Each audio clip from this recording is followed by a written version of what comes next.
আমাদের গর্বের প্রতীক। সামরিক দিকে আসলে আমরা কতটুকু শক্তিশালী 1971-এর পর এটা কিন্তু কখনো ঝালাই করার সময় বা সুযোগ আসেনি। অতীতে বিভিন্ন সময়ে সীমান্তে টুকিটাকি ঝামেলা হয়েছিল মিয়ানমারের সাথে। ইভেন সম্ভবত শহীদ প্রেসিডেন্ট জিয়াউর রহমানের সময় একটা কঠিন সিদ্ধান্ত একবার মিয়ানমার সীমান্তে আমরা আজকে সংবিধান নিয়ে একটি নতুন সংবাদ, শুভ সংবাদ আপনাদেরকে দিচ্ছি। প্রফেসর আলী রিয়াজকে দায়িত্ব দেওয়া হয়েছে, কমিশন গঠন করা হয়েছে সংবিধান সংশোধনের জন্য।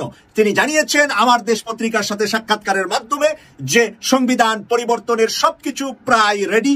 7ই জানুয়ারি ওনাদের। আসসালামু আলাইকুম দর্শক, নতুন একটি ভিডিওতে আপনাকে স্বাগতম। বাংলাদেশের যে বর্তমান রাজনৈতিক পরিস্থিতি এবং প্রেক্ষাপট সৃষ্টি হয়েছে তারই আলোকে বেশ কয়েকটা গুরুত্বপূর্ণ ভিডিও নিয়ে হাজির হয়েছে, যার কিছুটা অংশ বিশেষ ভিডিওর শুরুতেই দেখছেন।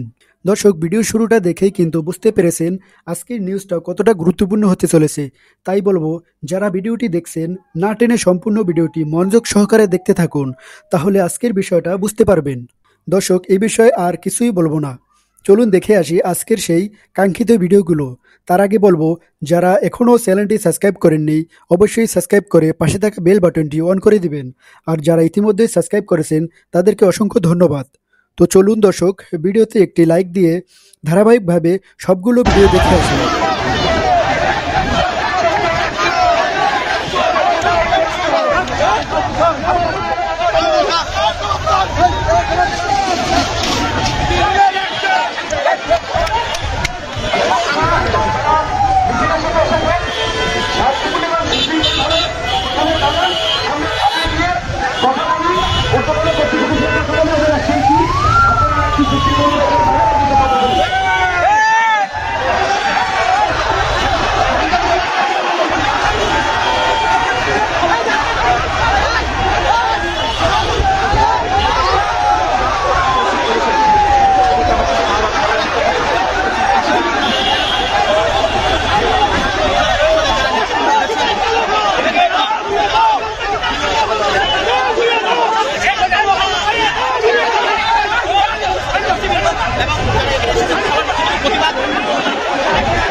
দেখেছিলাম। তো এরপর দীর্ঘ সময় ধরে সেনাবাহিনী আভ্যন্তরীণ কাজ আর জাতিসংঘের মিশনের বাহিরে আসলে আমাদের যেই সীমান্ত প্রতিবেশী দেশগুলো আছে বা প্রতিবেশী রাষ্ট্র আছে ভারত, মিয়ানমার, তাদের সাথে ওই রকম ঝালাইয়ের ইস্যুটা আসে নাই।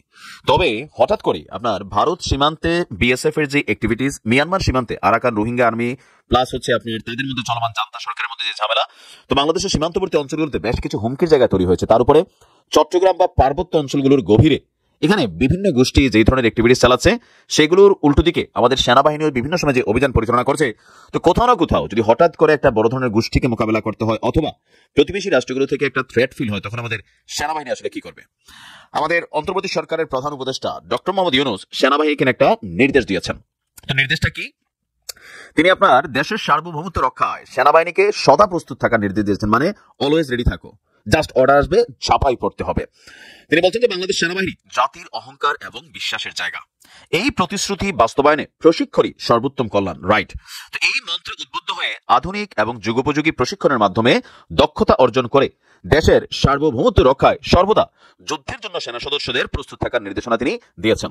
এখন কেউ কেউ বলছেন যে ভবিষ্যতে যদি বাংলাদেশের একটা যুদ্ধ হয় সেটা হবে ভারতের সাথে। এখন ভারতের সাথে যুদ্ধ হলে আমরা কতক্ষণ টিকবো? ভারতের সামরিক শক্তির তুলনায় আমাদের সামরিক শক্তি ছোট্ট একটা বাচ্চার মতন। এটা হচ্ছে প্র্যাকটিক্যাল, আমরা মানি আর না মানি, তবে আমাদের সেনাবাহিনীর সাহস আছে, সেটা হচ্ছে আলাদা। আপনার আজকে কি বলা হয় যে আপনার 55 পদাতিক ডিভিশন আয়োজিত রাজবাড়ী সামরিক প্রশিক্ষণ এলাকায় একটি পদাতিক ব্রিগেড গ্রুপের অনুশীলন দেখতে আমাদের প্রধান উপদেষ্টা সেখানে গিয়েছিলেন। তো তিনি সেনাবাহিনীর মনোবলকে চাঙ্গা করার জন্য বলছেন যে যেই খেলোয়াড় যত পরিশ্রম করে বা প্রস্তুতি নেয়, খেলায় বিজয়ী হওয়ার সম্ভাবনাও তার তত বেশি। যুদ্ধের ক্ষেত্রেও তাই। সেনাবাহিনীর প্রশংসা তিনি করে বলেন, দেশের সার্বভৌমত্ব রক্ষায় সেনাবাহিনীকে সদা প্রস্তুত থাকতে হবে, বাংলাদেশ সেনাবাহিনীকে বাস্তবসম্মত এবং যুগোপযোগী প্রশিক্ষণ নিতে হবে। এখন আমরা আসলে আমরা যতদূর জানি আমাদের সেনাবাহিনীর প্রশিক্ষণের পিছনে মার্কিন যুক্তরাষ্ট্র একটা ভূমিকা রাখে।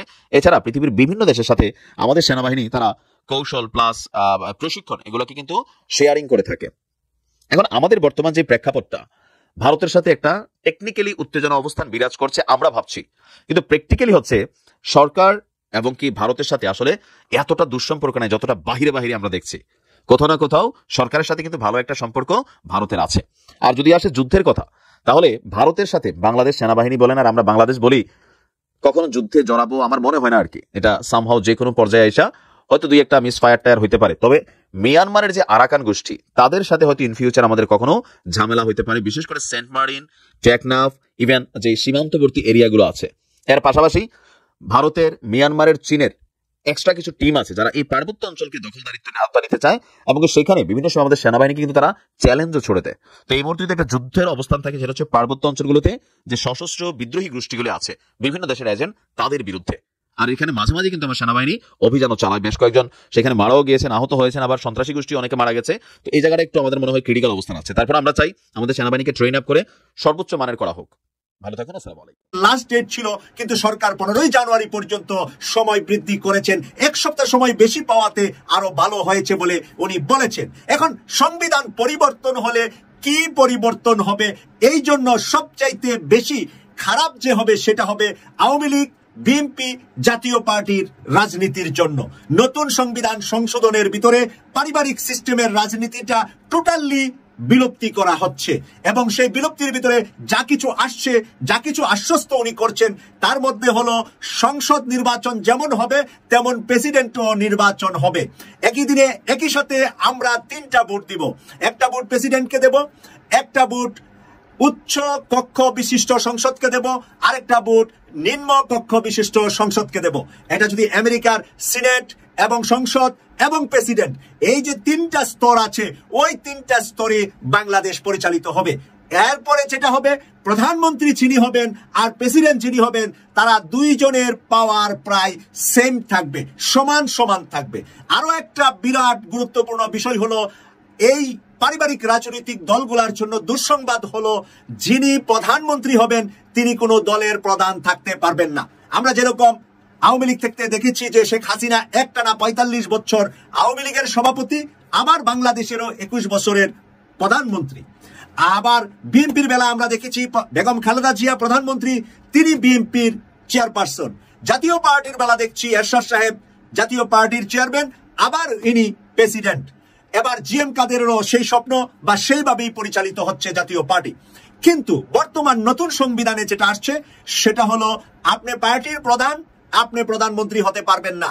হতে পারবেন, কিন্তু আপনার পার্টির প্রধান অন্য কাউকে বানিয়ে হতে হবে। পার্টির প্রধান আপনি থাকতে পারবেন না। অপরদিকে প্রেসিডেন্টও যদি জনগণের ভোটে নির্বাচিত হয়, তাহলে প্রেসিডেন্টের যতটুকু পাওয়ার, প্রধানমন্ত্রীরও এতটুকুই পাওয়ার, প্রায় সিমিলার পাওয়ার দুইজনের থাকবে। একজন একা ইচ্ছা করে দেশে তার স্বার্থে কিছু করতে পারবে না। এখন আবার দিয়েছে আরেকটা শর্ত, সেটা হলো প্রেসিডেন্ট প্রার্থী কোনো দলের ব্যক্তি হবেন না। প্রেসিডেন্ট প্রার্থী হবেন নিরপেক্ষ বাংলাদেশ, যেরকম ডক্টর মোহাম্মদ ইউনূস সহ অন্তর্বর্তীকালীন সরকার, তত্ত্বাবধায়ক সরকার, যেভাবে আমরা সেনাবাহিনীর কোনো রিটায়ার্ড অফিসার অথবা কোনো বিচারপতি অথবা কোনো সচিব, ডাক্তার, প্রফেশনাল, আইনজীবী, তাদের মধ্য থেকে প্রেসিডেন্ট প্রার্থী হবেন, আর দল থেকে প্রধানমন্ত্রী হতে পারবেন। প্রিয় দর্শক, এই যে নতুনত্বটা আনতেছে সংবিধানের ভিতরে, এখানে মেজরিটি তারা সমর্থন পেয়ে গিয়েছেন। মেজরিটি সমর্থন পাওয়ার কারণে এটাই ফাইনালের দিকে, প্রায় চূড়ান্ত ফাইনালের কাছাকাছি আছে। আমরা 15ই জানুয়ারি পর্যন্ত আমরা আশা করছি যে ওপেনলি তাদের সাংবাদিক সম্মেলনের মাধ্যমে সবকিছু ডিক্লার করবে, অনলাইনে ছেড়ে দেবে, সবকিছু আমরা পেতে যাব। আরো একটা গুরুত্বপূর্ণ বিষয় তারা আনছেন, সেটা হলো স্পিকারও যেই দলের সরকার এই দলের থাকবেন না, এবং ডেপুটি স্পিকার যিনি হবেন বা দুইজন যদি ডেপুটি স্পিকার হয়, বর্তমান সময়ে স্পিকার সময় দিলে তারা সময় পান, কিন্তু নতুন সিস্টেমে ডেপুটি স্পিকারেরও তেমনই মূল্যায়ন থাকবে যেমনটা স্পিকারের মূল্যায়ন আছে। হয়তোবা স্পিকারের জন্য 60%, ডেপুটি স্পিকারের জন্য 40% টাইম, সংসদ পরিচালনা, বিভিন্ন সিদ্ধান্ত, বিভিন্ন কিছু ডেপুটি স্পিকার ছাড়া চলবে না। তাও আবার বিরোধী দল থেকে স্পিকার, ডেপুটি স্পিকার রাখার বিষয়ে আলোচনা চলছে।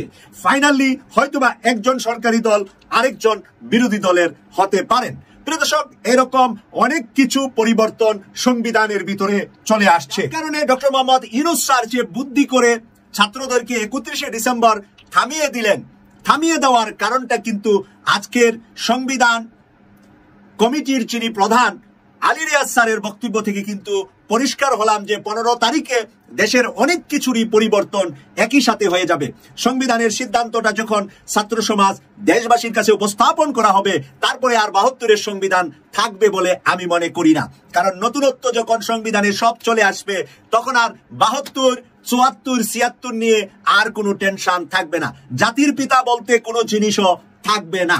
বেশ কিছু 32টা দেশের সংবিধান তারা দেখেছেন, এশিয়া, ইউরোপ, আমেরিকা সহ 32টা দেশের সংবিধান দেখে তারপরে সেই 32টা দেশের নিয়ম নীতি আমাদের দেশের সাথে সামঞ্জস্য কতটুকু আছে, সাংঘর্ষিক কতটুকু আছে, সেটাকে সাংঘর্ষিক গুলাকে বাদ দিয়ে সামঞ্জস্য গুলাকে রেখে নতুনত্ব ঢুকিয়ে নতুন সংবিধান আমাদেরকে উপহার দিবেন 15ই জানুয়ারির মধ্যে। কেটিভি 24-কে সাবস্ক্রাইব করে নিয়মিত ব্রেকিং নিউজ দেখার আমন্ত্রণ জানিয়ে বিদায় নিলাম। আমি সৈয়দ মাসুক, লন্ডন থেকে। আল্লাহ হাফেজ।